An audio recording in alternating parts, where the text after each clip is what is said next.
guys, welcome back to my channel. My name is Nicole. Welcome to another smoothie bowl video. It's been a long time, I feel like, since we've done a classic smoothie bowl recipe. So today I'm gonna show you how to make a dragon fruit smoothie. These are the bright pink smoothies that you see. I love the color of them, and they're actually made using pitaya or dragon fruit. So we're gonna be using these little dragon fruit packets right here. This is what gives it that really pretty pink color. This is actually probably one of my favorite smoothie bowl combinations. You guys ask me all the time, what's your favorite smoothie bowl? And although it varies on the day depending on how I'm feeling, this pitaya dragon fruit pink smoothie bowl is usually my favorite. So we're gonna learn how to make it today. If you're excited about this video, give it a big thumbs up and don't forget to hit that subscribe button so you are the first to see my recipes and videos when they drop.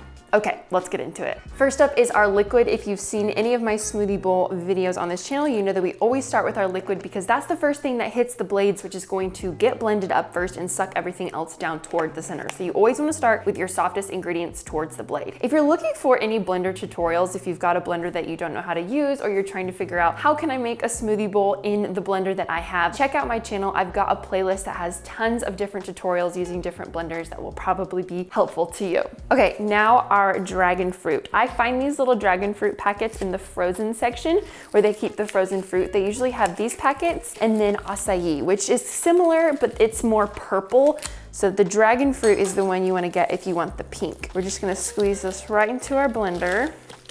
Next, we're going to do half of a frozen banana, a big handful of frozen mango, a handful of frozen pineapple, and then my trick is to do about half a cup of frozen riced cauliflower. I do this on all my videos, but if you're new to this channel, I add frozen riced cauliflower because it doesn't taste like anything and it just adds a little bit extra nutrition and fullness to your smoothie. So if you want to get a bigger smoothie, you don't want to keep adding more sugar, which is what comes from the fruit, you can add something like frozen riced cauliflower because it's super healthy, it makes your smoothie thicker, and it doesn't taste like anything. So that being said, this is optional if you really don't want to add the frozen riced cauliflower. You totally don't have to, but it's just a cool way to get more nutrients if you want them. Okay, so at this point, our smoothie base is done. Everything we need is already in the blender. At this point, it is up to you if you want to add any mix-ins. So I typically always do a scoop of vanilla protein powder or a flavor of protein powder that kind of goes with the bowl that I'm doing. I just add this for extra nutrition because I sometimes struggle to get enough protein in my diet, and it helps me recover from workouts and stay full throughout the day. So I will link this protein powder in the description box below if you're looking for a good one to try. I really love this one. It's from 310 Nutrition, and I've talked about them a lot here on this channel. You could also add things like almond butter, peanut powder, any other kind of like chia seed mix-in. It's really up to you, depending on the kind of flavors you like. There is no rules when it comes to making smoothie bowls, but this is my basic pitaya dragon fruit recipe, so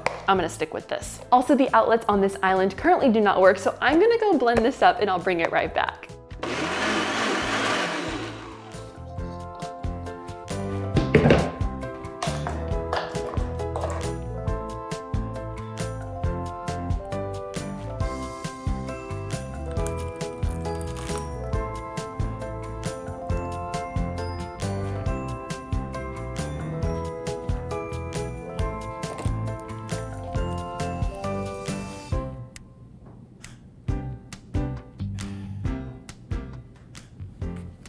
All right, here she is in all her glory. Oh, she's so pretty. The pitaya just makes it such a pretty color.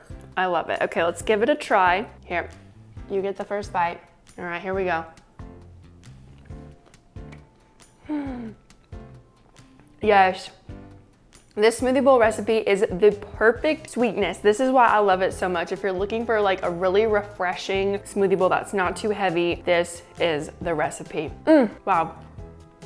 Absolutely amazing. Well, I hope you loved this tutorial and learning how to make this smoothie bowl recipe. If you did, give it a big thumbs up and please hit that subscribe button to join the best family ever. I have linked the full recipe in the description box below if you want to save it for later. But until then, we'll see you next week. Bye.